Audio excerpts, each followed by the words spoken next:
Glória a Deus. Boa noite a todos. Paz seja convosco. Sem perca de tempo, abra sua Bíblia. Nós estamos mais do que respaldados com a oração dessa, do amado pastor, junto com a sua igreja. Segundo livro das Crônicas, capítulo de número 14.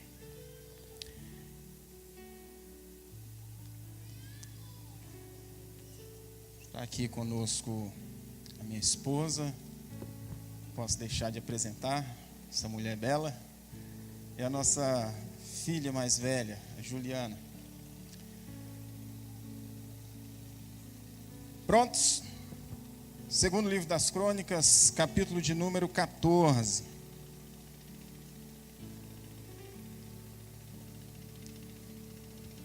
Esperar que todos encontrem.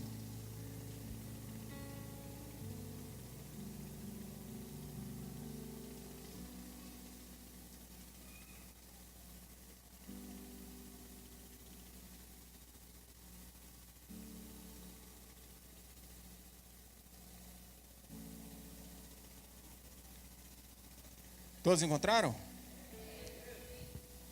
Versículo de número 2 apenas.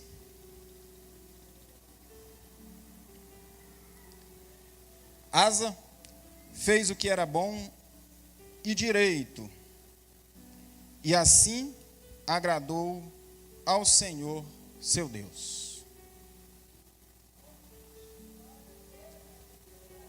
Nós vamos fazer uma leitura.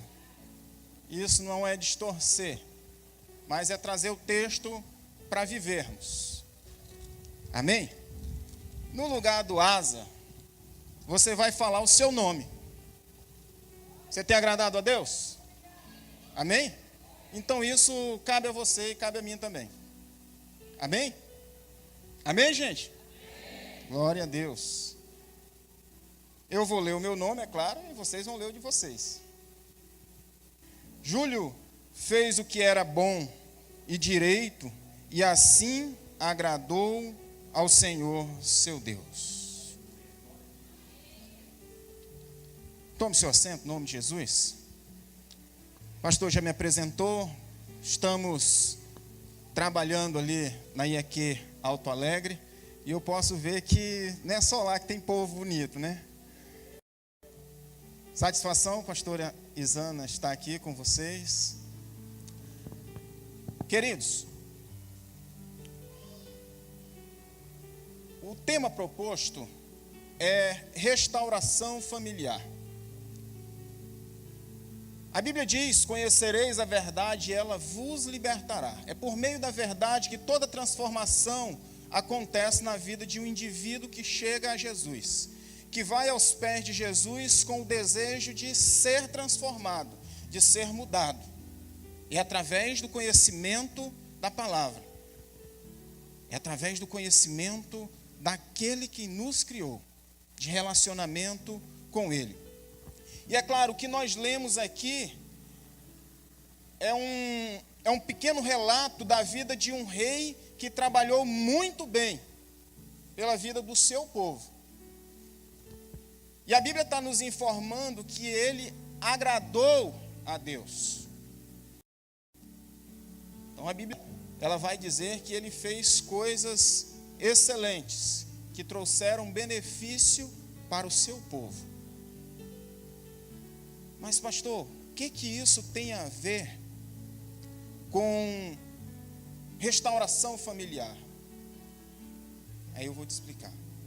Queridos, a Bíblia, ela nos traz diversos ensinamentos que nos possibilitam tomar posse das ricas bênçãos do Senhor. Jesus, quando ele queria falar de um determinado assunto, ele usava parábola para que se entendesse aquilo que ele queria falar. Eu costumo dizer que quando quem está ministrando, o Espírito Santo, através da vida dessa pessoa, ele libera palavras de bênção, eu chamo de pérolas. No decorrer de uma pregação, de uma ministração, as pérolas, elas começam a fluir. Ou seja, eu estou dizendo que algo de muito valor começa a fluir daqui para lá. E é o próprio Deus que dá esse objeto de valor que é a palavra. Então cabe a nós nos apropriarmos dessas ricas bênçãos que são emanadas do trono direto para as nossas vidas. Não é para outro. É para nós que decidimos nos assentarmos para ouvir. Amém, queridos?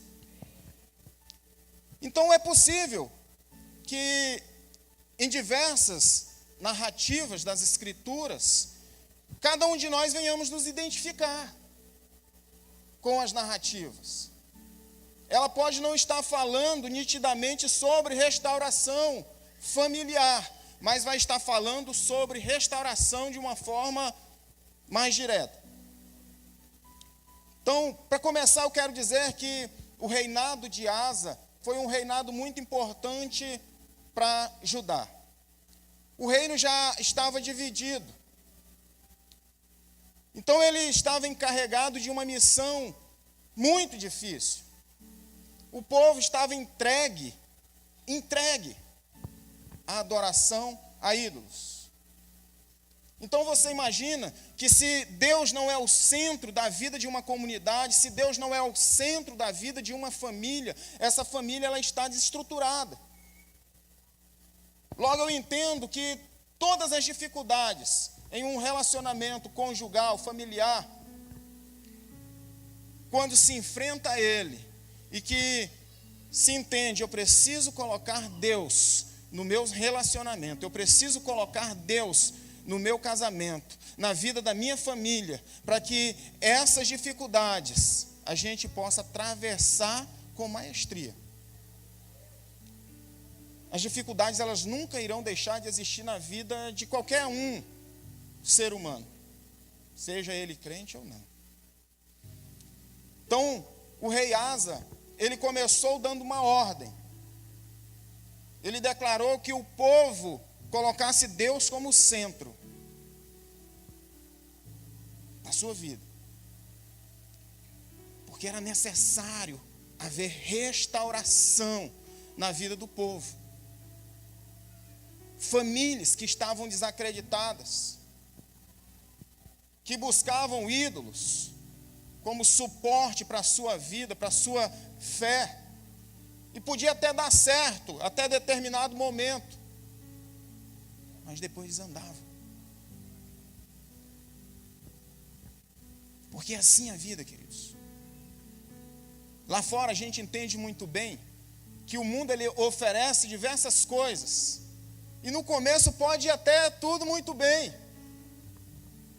Só que depois a pessoa que se enrola com aquela situação, ela percebe que ela está bem complicada. Ela está bem enrolada com o pecado. E aí, sabe a quem ela vai recorrer? Jesus. Então isso é para justificar o texto lido. Mas no decorrer desse texto vai dizer que por um período de 10 anos, houve paz na vida do povo. Agora imagine um povo que não tem expectativa. A gente pode imaginar, trazendo para o contexto nosso, porque eu disse que a gente se identifica com os textos das Escrituras. Famílias que outrora estavam esfaceladas, estavam vivendo uma tribulação terrível e não sabiam como sair dela. E aí foram convidadas, aceitaram o convite. Ei, está tendo uma campanha. Vamos lá, está tendo uma série de oração. Tantos dias de jejum, de consagração, em prol da família. E ela se apropriou de uma palavra. Ela colocou uma palavra no coração dela. É o princípio. Deus no centro. Amém, queridos? Eu estou dizendo isso, sabe por quê?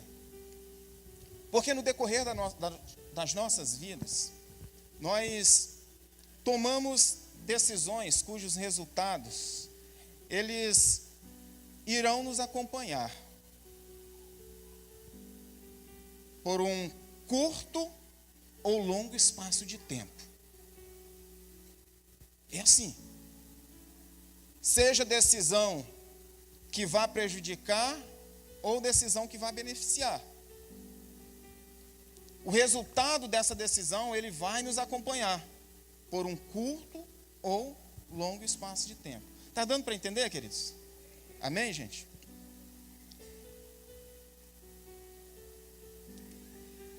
E aí, a gente, enquanto ser humano, enquanto crente, enquanto servos de Deus,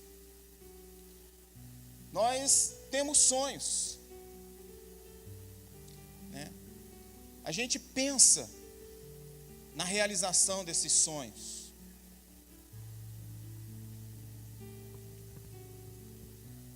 E entre esses sonhos que nós temos, a gente pensa em dar um conforto melhor para a nossa família. Os filhos que não tiveram uma estrutura tão legal, uma condição tão boa dada para os pais, eles logo pensam, eles começam a pensar, eu preciso dar uma estrutura melhor. Então ele começa a sonhar. É assim ou não? Amém, gente? Então ele começa a sonhar em dar um conforto para si mesmo, para a sua família.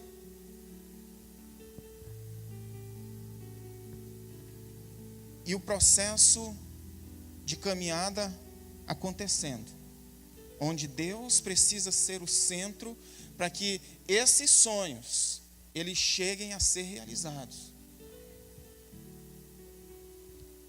Queridos, todos nós temos sonhos. Todos nós temos objetivos em nossas vidas. E nós precisamos entender o quanto nós somos agraciados por termos Deus como centro de nossas vidas. Porque Ele nos faz percorrer atrás dos nossos sonhos, dos nossos objetivos. Amém, gente?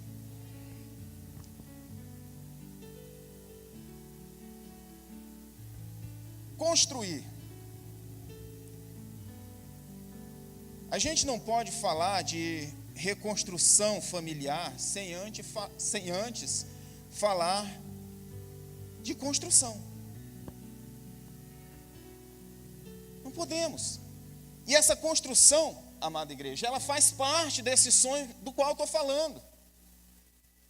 Quando nós começamos a ter percepção do valor das coisas, nós começamos a construir esses sonhos.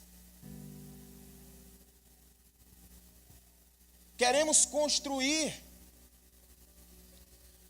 uma vida escolar ou uma vida acadêmica. Pensamos em concluir uma universidade, ter um bom emprego, ter uma carreira profissional. É assim ou não? Sim ou não, gente? Pensamos em construir bens patrimoniais. Pensamos em construir uma carreira ministerial. Pensamos em construir uma família. Porque a gente vai tendo percepção do valor das coisas. E aí a gente já foi alcançando, e vai passando os patamares da vida, e a gente, agora é uma outra conquista. Chegou o momento da família. Chegou o momento de eu construir uma família.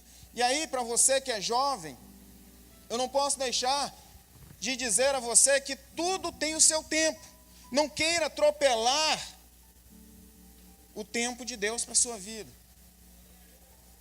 Não queira colocar a família, a construção da família, sem você ter uma estrutura, sem você ter uma base.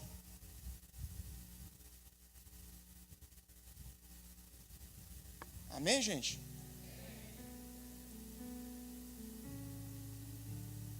Para essa parte, irmãos, de construir, envolve muita dedicação. Muita dedicação, confiança, amor, ousadia, sabedoria. Eu estou falando para construir, porque é um sonho. Construir faz parte do sonho de cada um de nós. Toda e qualquer construção.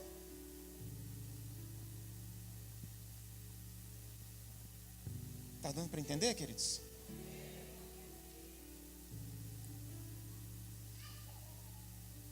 Por exemplo, pastores que trabalham com construção, né?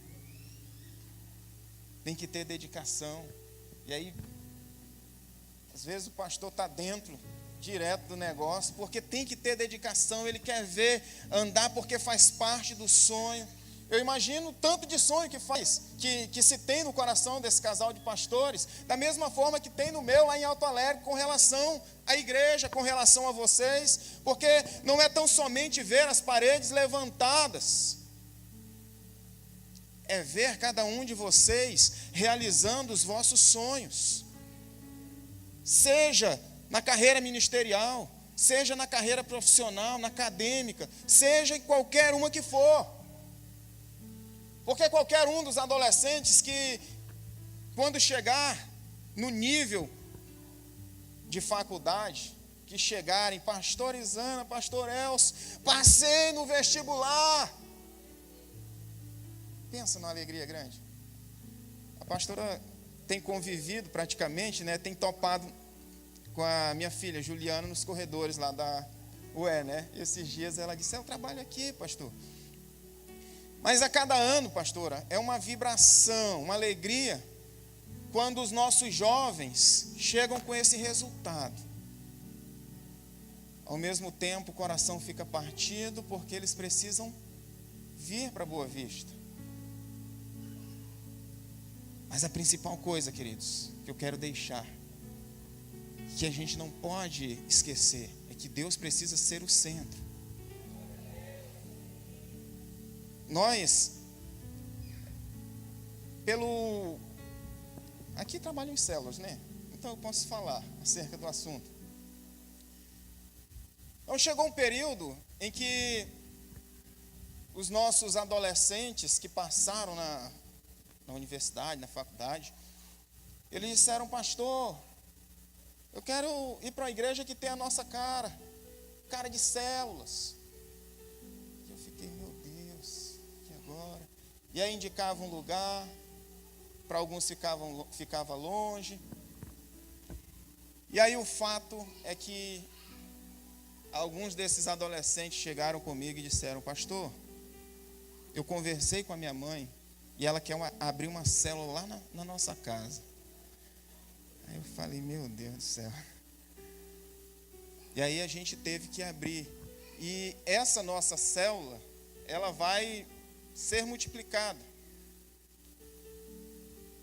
Porque nós temos cerca de 15 a 20 pessoas que já vieram de lá para cá. E aí, a princípio, eu fiquei pensando o seguinte: mas esse pessoal tem que procurar uma igreja. Porque o nosso objetivo era esse, alocar eles em uma igreja. Mas, irmãos, quando dá no final de semana, essa moçada daqui vaza para lá, Alto Alegre. E eu fiquei, meu Deus. Eles custeiam a passagem deles e vão bater lá.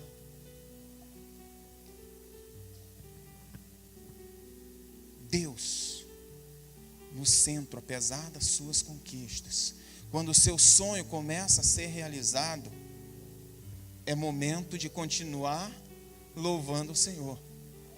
Sabe por que eu estou dizendo isso, pastor? Que em muitas situações, muitos jovens passam lá na faculdade e deixam de ir à igreja.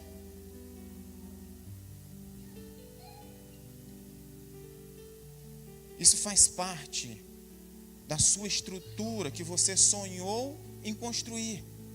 Deus faz parte dessa estrutura que você tanto sonhou em construir, seja ela qual for, seja ela familiar, seja ela ministerial, seja ela profissional. Deus, Ele faz parte, Ele nunca tem que ser deixado de lado.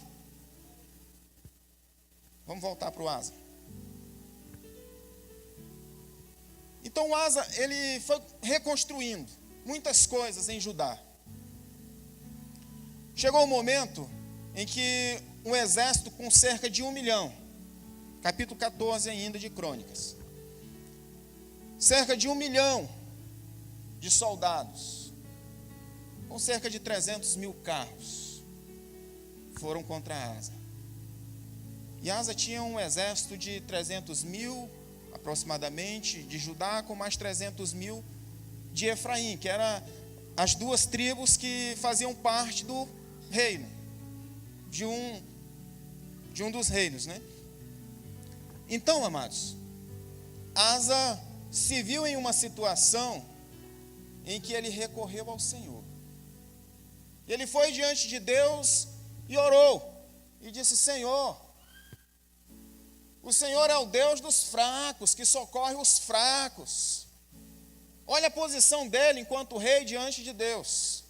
Deus tinha dado graça a ele para restaurar a vida de um povo, a vida de famílias que constituem o povo, que constituem a sociedade. E aí, beleza, irmãos.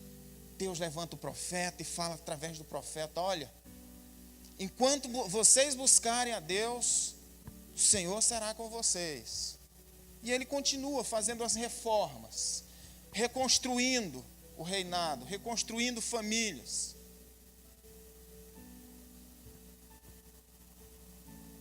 E muita gente foi beneficiada por causa da decisão de Asa.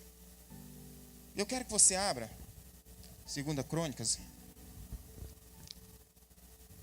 lá no capítulo 14,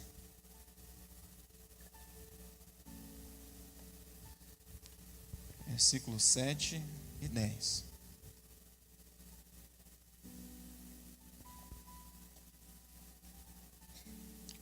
Versículo 7 ao 10. E você lê, por favor. É porque lá na igreja eu faço assim. Eu peço para os irmãos lerem, para ver se é semelhante.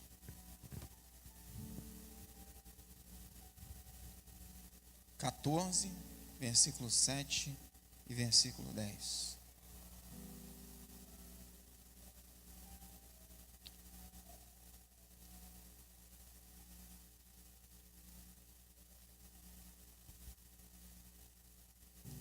Encontraram? Falando do profeta Anani, por favor, lê. Alguém?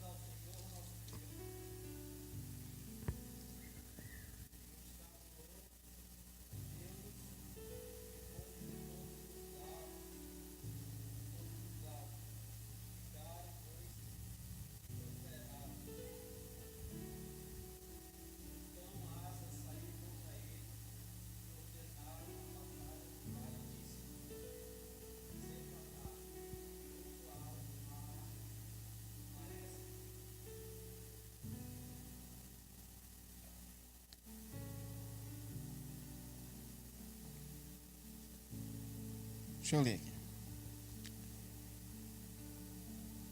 Mas sejam fortes e não fiquem desanimados, pois vocês serão bem-sucedidos em tudo o que fizerem.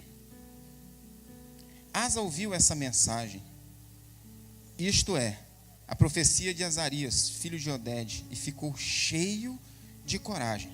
Acabou com todos os ídolos nojentos que haviam em Judá e em Benjamim, e também na cidade que ele tinha conquistado, na região montanhosa de Efraim. E consertou o altar do Senhor Deus que estava no pátio, em frente do templo. Depois mandou chamar todo o povo das tribos de Judá e de Benjamim, como também todas as pessoas das tribos de Efraim, de Manassés e de Simeão, que estavam morando em Judá, pois muitas pessoas dessas tribos viram que o Senhor estava com o rei Asa, e por isso vieram para o seu lado. Todos eles se reuniram em Jerusalém no 3º mês do ano 15 do reinado de Asa. 15 anos depois. Mas eu quero assim resumir, irmão. Aqui a demonstração de que o profeta chegou com ele e falou que Deus era com ele. Porém, depois de um tempo, o exército da Síria se levanta para dar apoio a Israel. E Asa se vê meio que encurralado.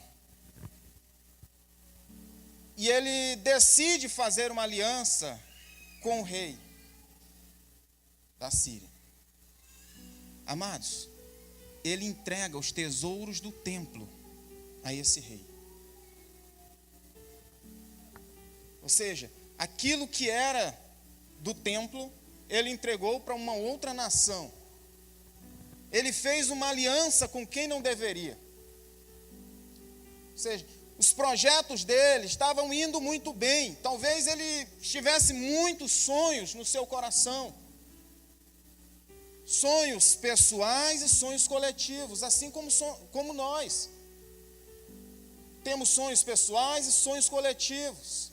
Mas às vezes a gente dá cabeçada na vida, atropela as coisas, tira Deus do centro da situação. Aí, meu Deus, acontece uma lambança. E foi isso que aconteceu na vida de Asa. E agora ele levanta o profeta, Deus levanta o profeta Anani e vai até Asa para dizer a ele que de agora em diante o Senhor não estava mais com ele.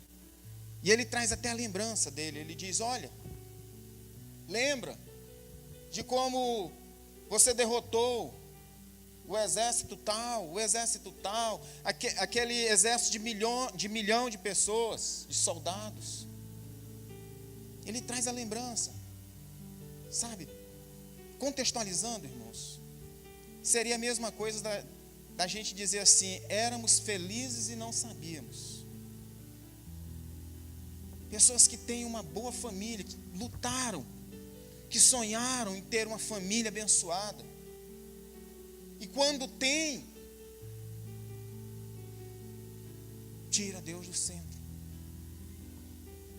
E aí, amados, é hora de restaurar. Porque sonhar em construir já foi sonhado. Só que depois de cabeçada é que vem a reconstrução. Amém, gente? Está dando para entender? Por exemplo, a gente poderia falar de Neemias, para falar de reconstrução. Havia um país onde o povo adorava Deus, o Senhor, e aí todo mundo conhece a historinha. Quando Anani chega lá com o Neemias e fala da tragédia que aconteceu em Jerusalém. Os portões estão queimados, nosso povo está vivendo miséria. Sabe? Tem situações na nossa vida que nós precisamos reconstruir os muros, que às vezes nós mesmos, por deixarmos Deus de lado, permitimos a destruição dele. Amados, Deus, ele precisa ser o centro da nossa vida sempre. Amém? Por que não falar? A gente poderia citar como exemplo Noemi, que saiu de Belém, em Judá, muito próspera, em busca de melhoras de vida. Só que todo mundo sabe o que aconteceu. Ela perdeu o esposo, perdeu os filhos, e agora ela escuta que lá em Belém de Judá tem fartura de comida. Deus abençoou de tal forma, e ela, opa, é para lá que eu vou voltar. Sabe, irmãos, É uma questão da gente parar, se conscientizar. Não precisa ter muito alarido, não. É uma questão de nós nos conscientizarmos com relação aos nossos sonhos, seja ele em qual esfera for. Conscientizar, opa, eu preciso convergir para cá. Ela andou e voltou de novo. É claro que com vergonha. E é um dos fatores que faz com que muitas pessoas deixem de vir, pastora. É a vergonha. Mas a vergonha, ela não tem que ser um impedimento para você prosperar, para você ser bênção na presença de Deus. Se ela deixa de voltar, a genealogia não faria sentido. Porque quando ela volta, a Ruth casa com o Boaz, e dali surge o Jessé, o Davi, e até chegar a Jesus. Sabe? Você já parou para pensar o que tem por vir na tua vida?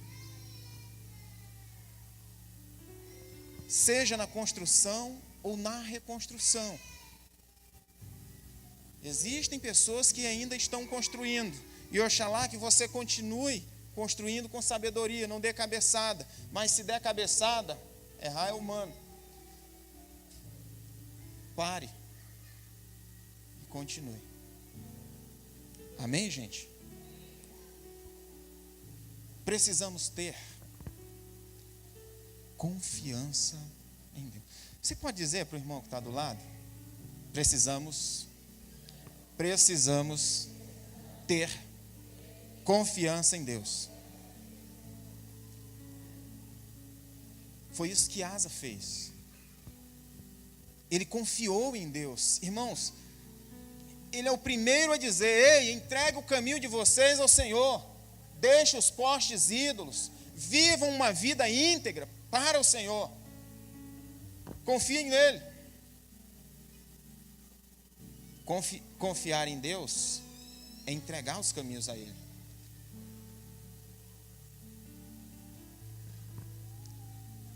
Quando nós entregamos o nosso caminho ao Senhor, isso de certa forma agrada a Deus. Ou não? Sim ou não? Quando, por exemplo, qualquer um que aqui está recebe um chamado de Deus para ir levar uma palavra, para, sei lá, uma coisa do tipo, e você diz: Senhor, eis-me aqui. Você está querendo dizer: Senhor, o meu caminho está entregue a Ti. Isso, de certa forma, agrada o coração de Deus. O que cada um de nós fazemos agrada o coração de Deus. Amados, talvez você nunca tenha parado para pensar, mas agradar o coração de Deus é um dos motivos de qualquer um povo ter paz. Você vai ver na história, Acabe, por exemplo. Pensa numa bagunça que era no tempo de Acabe. Não tinha paz, não. O Elias surge no cenário e diz: ei, se Baal é Deus, adore a Baal. Imagine a multidão de gente adorando a Baal, Astarote. Mas se o Senhor é Deus, adorem a Ele. Então, amados, quando o nosso caminho é entregue ao Senhor, começamos a ter uma vida de paz. É por isso que muitas pessoas, quando chegam na igreja, todo perebento, eu vou usar essa expressão, chegam apavorado, agoniado e com poucas paletadas, como se diz no popular. A vida dessa pessoa começa a ter paz. Eu não sei se foi o seu caso, talvez seja, mas muita gente chega assim, diante dos pés do Senhor, e de repente a paz começa a habitar nas nossas vidas. E posterior à paz, surge uma outra coisa: prosperidade. Amém, gente? Essa parte é muito boa. Então eu penso que prosperidade está ligada à paz que vivemos. E eu não estou falando apenas de prosperidade financeira, não. Prosperidade em todos os aspectos. Amém, gente?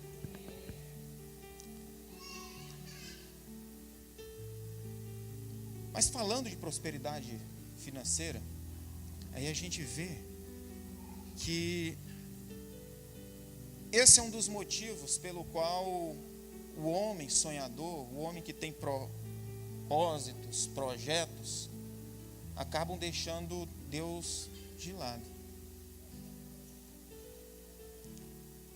Eu entendo que a prosperidade, ela não deve ser um fator que afasta o homem de Deus, irmãos. Prosperidade, ela tem que ser um fator que nos achegue a Deus. Quantos aqui já oraram dizendo: Deus, esse ano eu quero comprar a minha moto, eu quero ter o meu transporte. Senhor, esse ano eu quero ter a minha casa própria. Quantos já fizeram isso?